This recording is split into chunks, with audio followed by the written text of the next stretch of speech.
Suulutan sa indang mga maskara, nagpairinuta na makaabot sa finish line ang nasa 300 na partisipantes sa pigkondusir na masquerade run kan Ligaw City Jail kanakaaging Sabado sa Barangay Tumulin, Ligaw City. Pinakamaedad na nagbale sa aktibidad ng 80 anyos na si Lola Ruthie Obra Ruivivar. Ugma siya na binuksan ang aktibidad sa mga siring niyang maedad na, alagad kun sa daralaganan may ibubuga pa. I'm always a woman's lover. Women's advocate. So, I adore people who respect women and respect the capacity of women. And I have been walking daily so I could have strong body and participate in activities for women. Si Joy Bermundo naman ang pinakaenot na babayeng nakaabot sa finish line. Sabi niya, dakulang onra ini bilang sarong babayi, urog pang lalaki ang kadaklan sa mga kasabayan niya sa masquerade run. Isang magandang opportunity to sa atin bilang babae na magkaroon ng activity na kagaya ng masquerade run na hindi lang may showcase yung galing ng mga kalalakihan, pati na din tayong mga kababaihan. Yung hilig mo bilang tao, bilang babae, bilang ikaw, yun yung gagawin.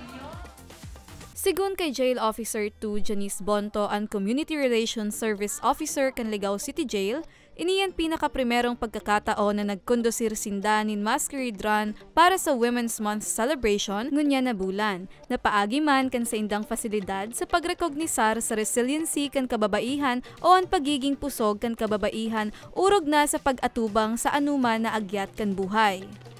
Ang maskara, suro man daang simbolo kan kababaihan.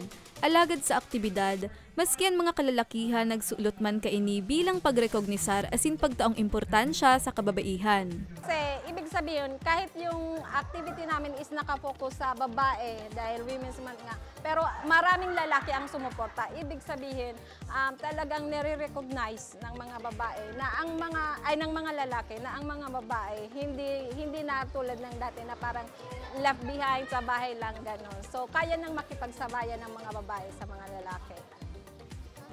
Antes ang masquerade run, nagzumba muna ang mga partisipantes bilang pag-warm up sa 4 hasta 5 kilometrong daralaganan. Apwera sa personahes kan Bureau of Jail Management and Penology Bicol, binuksan man ang aktibidad sa Philippine National Police, Bureau of Fire Protection, sa manibaibang LGU sa Albay, eskwelahan asin avid runners. Pumunta po talaga sila dito kahit yung taga Piodoran, kahit malayo from Santo Domingo, pumunta po sila dito from Tabaco. So overwhelming po. Hindi, actually ine-expect lang po namin is 100 participants for this event kasi parang first time lang namin na magkaroon ng ganitong event dito sa Ligaw. Pero overwhelming po yung result kasi more than 300 plus kami. May tema ang aktibidad na lipunang patas sa bagong Pilipinas, kakayahan ng kababaihan patutunayan. Para sa mga baretang tatak Bicol, Antoinette Banta.